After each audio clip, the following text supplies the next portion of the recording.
नमस्कार शेतकरी बांधवांनो.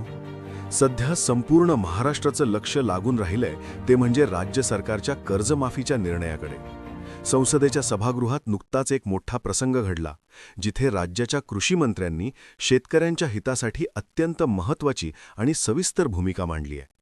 पण नक्की असं काय घडलं की कृषी मंत्र्यांना ही मोठी घोषणा करावी लागली? जाणून घेऊया या सविस्तर रिपोर्टमध्ये. अध्यक्ष महोदय, गेल्या काही दिवसांपासून राज्याच्या विविध भागांतून शेतकऱ्यांचे प्रश्न तीव्र होत होते. विरोधी पक्षाच्या सदस्यांनी आणि खुद्द सत्ताधारी आमदारांनीही सभागृहात शेतकऱ्यांच्या व्यथा मांडल्या होत्या. निसर्गाचा लहरीपणा, कधी अवेळी पाऊस तर कधी दुष्काळ, या दुष्टचक्रात अडकलेला माझा बळीराजा कर्जाच्या ओझ्याखाली दबला गेला आहे. शेतकरी पुत्रांच्या या भावना जेव्हा सभागृहात उमटल्या, तेव्हा कृषी मंत्र्यांनी उभं राहून सरकारची ठाम भूमिका स्पष्ट केली. कृषी मंत्री म्हणाले की, अध्यक्ष महोदय, या मंत्रिमंडळात बसलेला प्रत्येक जण हा कोणत्या ना कोणत्या शेतकरी कुटुंबातूनच आलेला आहे. आम्ही आधी शेतकरी आहोत आणि नंतर मंत्री. त्यामुळे शेतकऱ्याचं दुःख आम्हाला कुणी वेगळं सांगण्याची गरज नाही. निसर्गाच्या लहरीपणामुळे शेतकरी जेव्हा हतबल होतो, तेव्हा त्याला केवळ पोकळ आश्वासनं देऊन चालणार नाही, तर त्याला खऱ्या अर्थानं आर्थिक आधार देणं हे आमचं कर्तव्य आहे.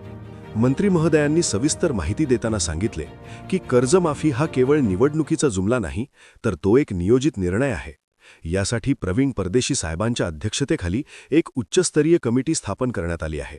या कमिटीला एप्रिलच्या पहिल्या आठवड्यापर्यंतचा वेळ दिला असून कर्जमाफीचे निकष ठरवण्याचे काम युद्धपातळीवर सुरू आहे. सर्वात मोठा दिलासा म्हणजे मंत्र्यांनी जाहीर केलं की 30 जूनपूर्वी, म्हणजेच सोसायट्यांचे आर्थिक वर्ष संपण्याआधी, या राज्यातील प्रत्येक पात्र शेतकऱ्याला कर्जमाफीचा लाभ दिला जाईल. मुख्यमंत्री एकनाथ शिंदे, उपमुख्यमंत्री देवेंद्र फडणवीस आणि अजितदादा पवार यांनी या निर्णयावर शिक्कामोर्तब केलं आहे. केवळ कर्जमाफीवर न थांबता मंत्र्यांनी आकडेवारीनिशी सरकारचं काम मांडलं. ते म्हणाले की PM किसान योजनेतून महाराष्ट्रातील 1,19,00,000 शेतकऱ्यांना 39,000 कोटींहून अधिक रक्कम वाटप झाली आहे.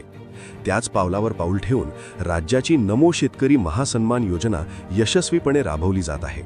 7 हप्त्यांमध्ये 13,000 कोटी रुपये आधीच शेतकऱ्यांच्या खात्यात जमा झाले असून 8व्या हप्त्याची तयारी पूर्ण झाली आहे.